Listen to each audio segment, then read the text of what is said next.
A very good morning and welcome back to the PR Yadav series. और आज है हमारा डे 8 और आज का हमारा टॉपिक है ब्लड प्रेशर। ठीक है, ब्लड प्रेशर आपको कहाँ मिलेगा बुक में? पेज नंबर 449 से लेके पेज नंबर 450 पे आपको टॉपिक ब्लड प्रेशर मिल जाएगा। ठीक, चलिए स्टार्ट करते हैं, देखते हैं ब्लड प्रेशर क्या होता है। सबसे पहले ब्लड प्रेशर क्या होता है? तो pressure at arterial wall exerted by the blood. ठीक, जो आर्टरीज होती हैं, आर्टरीज की जो वॉल्स होती हैं, उसमें ब्लड कितना प्रेशर एग्जर्ट कर रहा है। ब्लड मतलब कितना ज़्यादा फोर्स, कितना ज़्यादा प्रेशर अगर उनकी वॉल्स पे, उसको हम क्या बोलते हैं? Blood pressure. ठीक, इसके बाद नेक्स्ट होता है जो हमारा हाईएस्ट पॉइंट क्या होता है ब्लड प्रेशर का, उसको हम बोलते हैं सिस्टोलिक प्रेशर। सिस्टोलिक प्रेशर क्या होता है? जो हमारे वेंट्रिकल्स होते हैं, वेंट्रिकल्स जब कॉन्ट्रैक्ट करते हैं, वेंट्रिकल्स क्या करते हैं? जब हमारे कॉन्ट्रैक्ट करते हैं तो जितना ज़्यादा प्रेशर अप्लाई होता है उसको हम बोलते हैं सिस्टोलिक प्रेशर। ठीक, और दूसरा होता है हमारा लोएस्ट प्रेशर। लोएस्ट प्रेशर जब हमारे वेंट्रिकल्स होंगे, रिलैक्स करेंगे, मतलब हमारे ऊपर एट्रियम होते हैं, नीचे क्या होते हैं? वेंट्रिकल्स। तो जब वेंट्रिकल्स रिलैक्स करेंगे, रिलैक्स तो क्या होगा? डायस्टॉल होगा। ठीक, तब प्रेशर कम रहेगा। और नीचे जो वेंट्रिकल्स होंगे जब वो कॉन्ट्रैक्ट करेंगे ब्लड को पुश करने के लिए, ब्लड को फेंकने के लिए, तब क्या होगा? कॉन्ट्रैक्शन होगा, तो प्रेशर बहुत ज़्यादा होगा। ठीक, तो जो हमारा नॉर्मल ब्लड का प्रेशर होता है 120/80 mm/Hg होता है, जिसमें से कि ये जो 120 है ना, ये 120 आपका, ये होता है आपका सिस्टोलिक प्रेशर, और जो 80 mm/Hg है ये आपका होता है डायस्टोलिक प्रेशर। ठीक है, अब इन दोनों का जो डिफरेंस होता है, अगर आप ये हाईएस्ट है हमारा, ये लोएस्ट है। ठीक है, नॉर्मल वैल्यू हमारी 120/80 mm/Hg होती है ब्लड प्रेशर की। अगर हम इसको माइनस कर दें 120 - 80 mm/Hg तो हमारा कितना आएगा? 40 mm/Hg। ये जो हमारा 40 mm/Hg होता है, इनके बीच का डिफरेंस, इसी को हम पल्स प्रेशर भी बोलते हैं। इसको हम क्या बोलते हैं? पल्स प्रेशर के नाम से जानते हैं। ठीक, ये जो डिफरेंस है this is also called as pulse pressure. ठीक, अभी नेक्स्ट आता है हमारा, बाकी नॉर्मल वैल्यू मैंने आपको बता दी। रेशियो जो होता है सिस्टोलिक, डायस्टोलिक और पल्स प्रेशर का, वो होता है 3:2:1। मतलब अगर आप इसको डिवाइड करोगे 120/80 और इधर ये आपका 40, तो कितना रेशियो आएगा आपका? 3:2:1। ठीक, अभी नेक्स्ट आता है कि हम जो बीपी जो होते हैं, बीपी जो होता है, एक मिनट लिख के बताती हूँ। ठीक है, जो हम बीपी जो नापते हैं वो हम नापते हैं स्फिग्नोमैनोमीटर से।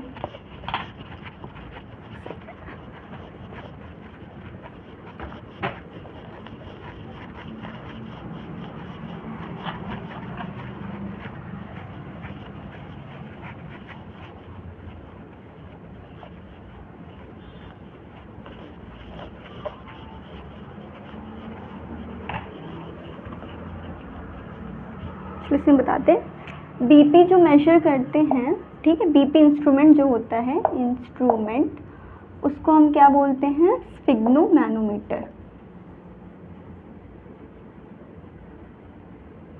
मीटर। ठीक है, स्फिग्नोमैनोमीटर। साइट कहाँ से लेते हैं? Brachial artery. ठीक है, ब्रेकियल आर्टरी, एल्बो के ऊपर ब्रेकियल आर्टरी से हम इसका स्टेथोस्कोप लगा के हम ब्रेकियल आर्टरी को सुनते हैं। यहाँ पे हम एक साउंड सुनाई देते हैं जिसको हम बोलते हैं कोरॉट कॉफ साउंड। ठीक है, कोरॉट कॉफ साउंड सुनते हैं। और जो बीपी कफ होता है, बीपी कफ बांधने का भी तरीका होता है। आपको एल्बो बांधना है, 1 फिंगर टेक्निक का यूज़ करना है आपको। 1 फिंगर मतलब आप बहुत ज़्यादा टाइट भी नहीं बांधना, बहुत ज़्यादा लूज भी नहीं बांधना, इतना बांधना कि आपका 1 फिंगर बस इंसर्ट हो जाए, उससे ज़्यादा ढीला भी ना हो, ज़्यादा टाइट भी ना हो, नहीं तो आर्टरीज पे क्या पड़ेगा? बहुत ज़्यादा प्रेशर पड़ेगा। ठीक है, और साउंड कौन सी आ रही है? कोरॉट कॉफ साउंड आ रही है। कौन सा हम पल्स, यहाँ पे कौन सी पल्स सुनाई देती है हमें? ब्रेकियल पल्स सुनाई देती है। यहाँ पे डिवाइस क्या है? स्फिग्नोमैनोमीटर। ठीक, जो हमारा बीपी रेगुलेटिंग सेंटर होता है दैट इज मेडुला ऑब्लंगेटा। ठीक है, मेडुला ऑब्लंगेटा हमारा बीपी रेगुलेट करता है on a long term basis. और जो हमारे प्रेशर रिसेप्टर्स होते हैं बीपी के लिए, है ना, प्रेशर रिसेप्टर्स को हम बैरो रिसेप्टर्स बोलते हैं, तो याद रखना है। फिर अभी इसके आगे का देखते हैं। नेक्स्ट आता है हमारा कि हमारा जो ब्लड प्रेशर यानी कि बीपी है, ऑटो रेगुलेशन उसका बॉडी में कैसे होता है। मतलब हमारा बीपी से मान लो बढ़ गया है तो ऑटोमेटिक कैसे स्लो डाउन होगा, तो इसके लिए हमारे बॉडी के पास ना कई सारे मैकेनिज्म है। इसी को हम बोलते हैं auto regulation of the BP. मतलब बीपी अगर हमारा बढ़ा है तो ऑटोमेटिक उसको कम भी होना। अभी देखते हैं कैसे कैसे होता है। सबसे पहले जो हमारा, मैंने जैसे अभी बताया था आपको, मेडुला ऑब्लंगेटा क्या होता है? हमारा रेगुलेटिंग सेंटर होता है। ठीक है, बीपी का मेडुला ऑब्लंगेटा। ठीक, इसके बाद में क्या होता है, शॉर्ट टर्म में मान लो अभी थोड़ी देर के लिए, जैसे कि होता है ना कभी कभी अचानक से इंसान गुस्सा आ गया, स्ट्रेस में है, एंजाइटी में है, ठीक है, तो शॉर्ट टर्म में बीपी कैसे कम होगा? शॉर्ट टर्म में बीपी कम करने के लिए हमारी बॉडी क्या करती है, हमारी हार्ट रेट को डिक्रीज़ कर देती है। हार्ट रेट जैसे डिक्रीज़ होगा, ठीक है, हार्ट रेट डिक्रीज़ होगा तो बीपी भी स्लो डाउन हो जाएगा, बीपी भी कम हो जाएगा। अब ये हार्ट रेट कैसे डिक्रीज़ होता है? हार्ट रेट डिक्रीज़ होता है वेगस नर्व के स्टिमुलेशन से। जो वेगस नर्व स्टिमुलेट होगी तो हार्ट रेट को डिक्रीज़ करेगी। जब हार्ट का रेट कम होगा तो जो ब्लड अंदर पंप होता है वो धीरे धीरे पंप होगा। जब धीरे धीरे पंप होगा तो जो ब्लड का प्रेशर होगा आर्टरीज की वॉल्स पे, प्रेशर भी क्या हो जाएगा, डिक्रीज़ हो जाएगा, कम हो जाएगा। तो इस तरीके से शॉर्ट टर्म के लिए, छोटे टाइम के लिए बीपी इस तरीके से कम होता है। वेगस नर्व की स्टिमुलेशन की वजह से हार्ट रेट डिक्रीज़ होता है और बीपी डिक्रीज़ होता है। लॉन्ग टर्म की बात करें, बहुत टाइम तक, जैसे लॉन्ग टर्म के लिए, तो बीपी कैसे डिक्रीज़ होगा? बीपी तब कैसे डिक्रीज़ होगा, उसके लिए रास मैकेनिज्म होता है, ठीक है, रास मैकेनिज्म तो डिटेल में आप इसको देख लेना, लेकिन अभी इसके बाद में बात करते हैं कि रास मैकेनिज्म में देखो बेसिकली होता क्या है ना, जो सोडियम और वाटर होता है हमारे बॉडी में, ठीक है, वो उसको हमें बॉडी से निकलवाना होता है अगर बीपी को हमें डिक्रीज़ करना है। तो सोडियम और वाटर ज़्यादा रिटेंशन होंगे तो बीपी उतना ज़्यादा बढ़ जाता है, ठीक है। तो जब हमें बीपी को बढ़ाना होता है तो हमें इनको रखना होता है, लेकिन जब हमें बीपी कम करना है, बीपी को क्या कम करना है, तो इनको भी हमें कम करना है, तो इन्हें हमें यूरिन के थ्रू निकलवाना होता है बॉडी से, ठीक है। तो इसलिए बॉडी से जब आप यूरिन के थ्रू निकलवा दोगे तो लॉन्ग टर्म के लिए भी आपका बीपी क्या हो जाएगा, कम हो जाएगा, ठीक। इसके बाद बीपी किस में ज़्यादा इंक्रीज़ होता है? बीपी जैसे जो ओवरवेट पेशेंट होते हैं, ठीक है, जिनका वेट बहुत ज़्यादा, जो ओबीज हैं, तो उनके में बीपी उनका ज़्यादा आपको बढ़ा मिलेगा। ज़्यादा बढ़ा हुआ क्यों मिलेगा? क्योंकि जो उनका बेसल मेटाबॉलिक रेट ज़्यादा होता है, ज़्यादा खाना खाएंगे, ज़्यादा एनर्जी कंज्यूम करेंगे, ज़्यादा बीएमआर होगा उनका, ठीक है। तो बीएमआर उनका ज़्यादा होता है ओबीज का, इसलिए उनका बीपी भी क्या होता है, बढ़ा हुआ होता है। इसके अलावा आईसीपी, इंट्राक्रेनियल प्रेशर जब इंक्रीज़ होता है तब भी बीपी क्या हो जाता है, बढ़ जाता है, ठीक। इसके बाद अगर कोई इंसान बहुत ज़्यादा इमोशनल स्ट्रेस में है, इमोशंस में है, ठीक है, एंजाइटी में, फियर में, तब भी उसका बीपी क्या होगा, बढ़ जाएगा। बीपी क्यों बढ़ेगा? क्योंकि उस टाइम पे हमारे एड्रेनल ग्लैंड से हार्मोन्स रिलीज हो रहे होते हैं, एड्रेनलिन और नॉर एड्रेनलिन, ठीक है। एड्रेनलिन और नॉर एड्रेनलिन का काम ही होता है कि बीपी को क्या करते हैं, वो बढ़ा देते हैं, ठीक है। इसके बाद हम देखेंगे कि कैसे हम बीपी को मेजरमेंट करते हैं, कौन कौन से कफ का यूज़ करते हैं, उनका साइज़ क्या होता है। इसके आगे नेक्स्ट वही देखते हैं।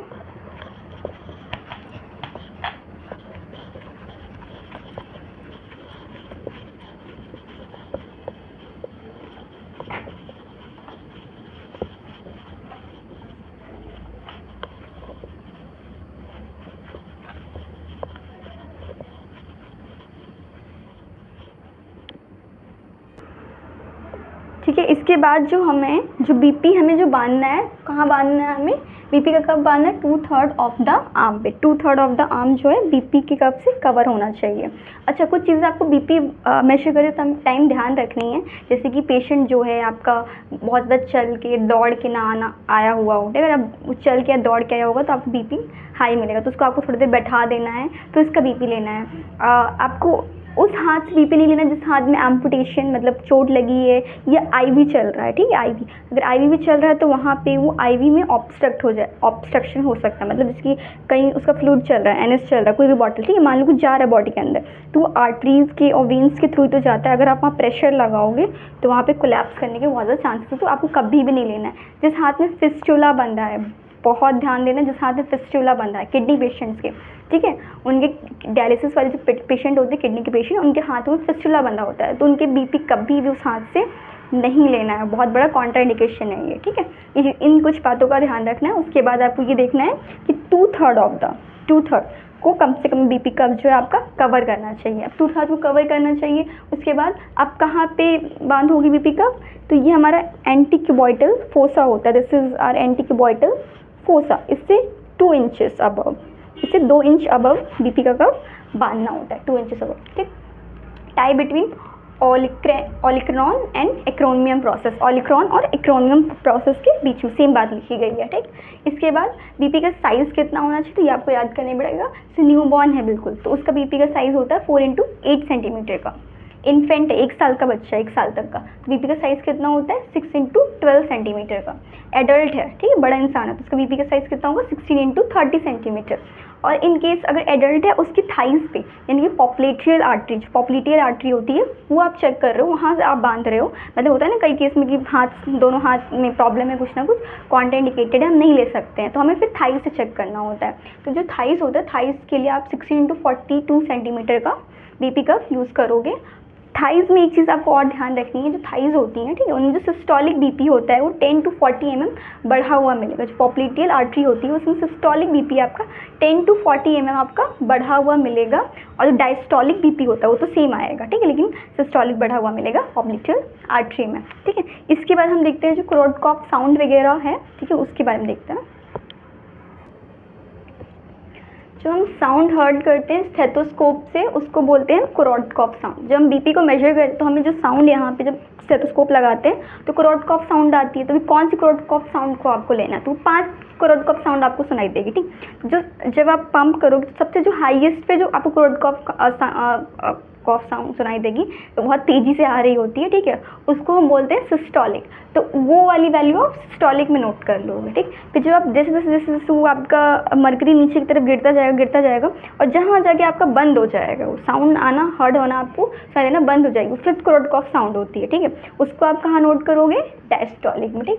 तो ये आपकी पीआर यादव के हिसाब से ये लिखा है कि जो फेज़ 1 होता है हमारा सिस्टोलिक होता है, फेज़ 5 जो होता है हमारा डायस्टोलिक होता है। ये कुछ वैल्यूज़ जो है आपको याद करनी पड़ेंगी, जैसे न्यू बॉर्न है, ठीक है, पीआर यादव, कहीं कहीं बुक्स में ये जो न्यू बॉर्न वाली वैल्यू है 50/90 आई मीन 50 भी दी गई है, लेकिन पीआर यादव में 80/46 mm ऑफ Hg है। तो पीआर यादव के हिसाब से न्यू बॉर्न का जो नॉर्मल बीपी होता है 80/46 mm ऑफ Hg होता है, ठीक है। 1 से 3 इयर्स के चाइल्ड में 90/50 mm ऑफ Hg होता है, एडल्ट में 120/80 mm ऑफ Hg, 50 साल का कोई इंसान है तो 140/85 mm ऑफ Hg, ठीक है, 70 इयर्स का कोई है तो 160/90 mm ऑफ Hg, और कोई 80 इयर्स का है तो 180/95 mm ऑफ Hg। मतलब जैसे जैसे इंसान बूढ़ा होने लगता है, जैसे जैसे इंसान की एज बढ़ती है तो उसका बीपी भी क्या होता है, बढ़ता जाता है। ये वैल्यूज़ इसलिए इंपॉर्टेंट है कि क्योंकि कोई मान लो आपके पास ज़्यादा एज का पेशेंट आ रहा है तो उसका ऑटोमेटिक है कि उसका आपको बीपी बढ़ा हुआ मिलेगा, तो आप वहाँ पे उस कंडीशन में एबनॉर्मल नहीं हुआ, ये नॉर्मल बीपी की रेंजेस हैं, ठीक है। ये चीज़ आपको ध्यान रखनी है, बच्चे में आपको हमेशा कम बीपी मिलेगा, तो वो एबनॉर्मल कंडीशन नहीं हुई, वो नॉर्मल ही है, ठीक है, वो नॉर्मल उसका बीपी है। इसके बाद हम स्टेजेस देखेंगे बीपी की कौन कौन सी होती है, ठीक है, इसको रब करते हैं।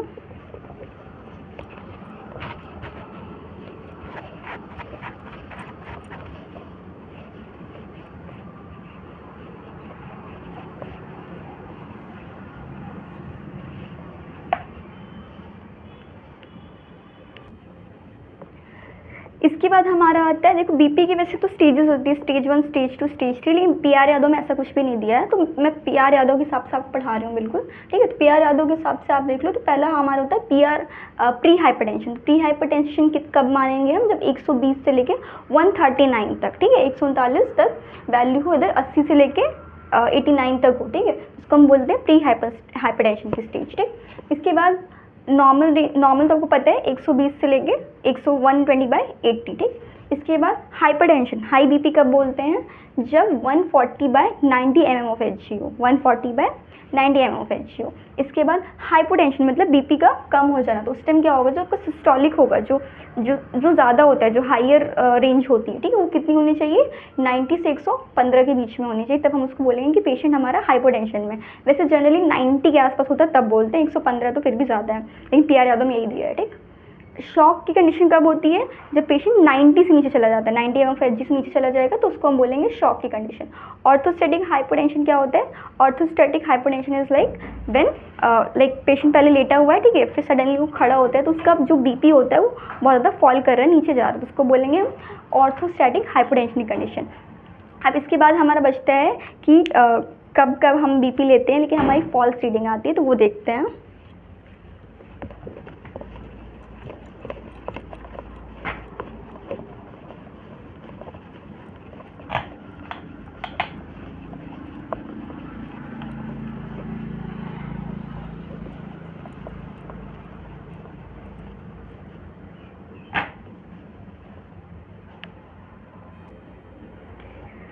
इसके जो हमारा लास्ट टॉपिक है वो है हमारा कि कॉमन एरर्स क्या क्या होते हैं बीपी में। जब आप बीपी मेजर कर रहे हो तो क्या क्या कॉमन एरर्स, क्या क्या गलतियाँ हो सकती हैं बीपी मेजर करते टाइम। ठीक है, तो पहला गलती हो सकती है कि आपने बहुत वाइड, बहुत बड़ा कफ ले लिया है साइज़ के हिसाब से, तो आपका बीपी का रीडिंग फॉल्स आएगा, गलत आएगा।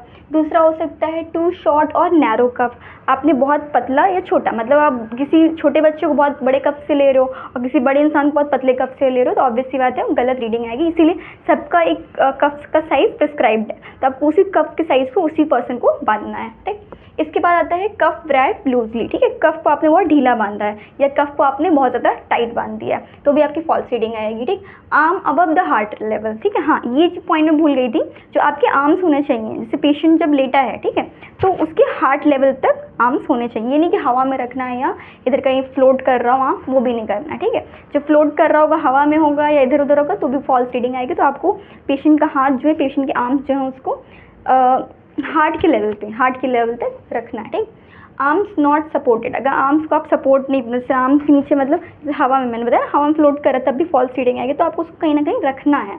इसके बाद आया रिपीटिंग असेसमेंट टू क्विकली। आपने अभी बीपी लिया, अभी जस्ट तुरंत बाद आप दोबारा उसी हाथ से बीपी ले रहे हो, तो ठीक है, तो उसमें क्या होगा, उसमें भी आपकी फॉल्स रीडिंग आएगी। इसके बाद आपका क्या हुआ, inflating and deflating too slowly. जो आप इन्फ्लेट करते हो, ठीक है, मतलब उसको पंप करते हो और मर्करी ऊपर तक जाता है, या फिर जब आप उसको डिफ्लेट करते हो, निकालते हो उसका, ठीक है, एयर, तो उस टाइम वो भी चीज़ आप बहुत स्लोली कर रहे हो, ठीक है, या बहुत आपने तेज़ी से कर दिया, तब भी आपकी रीडिंग क्या होगी, फॉल्स आएगी। ठीक है, तो ये जितनी भी वैल्यूज़ और सब कुछ डेटा था, ये सब हमारे PR यादव बुक के अकॉर्डिंग था, PR यादव का 5th एडिशन, इसलिए आप रेफ़र कर सकते हो। पेज नंबर मैंने आपको पहले ही बताया था, 449 से 450 पे आपको मिल जाएगा। और आई होप ये वीडियो आपके लिए वैल्यूबल होगी, और कमेंट्स करना, तो हम फिर नेक्स्ट वीडियो इसके आगे के टॉपिक्स को कंटिन्यू करेंगे। इसके आगे का टॉपिक आई थिंक एनिमा है, ठीक है, तो उसको हम कंटिन्यू करेंगे। तब तक के लिए take care, bye bye, all the very best.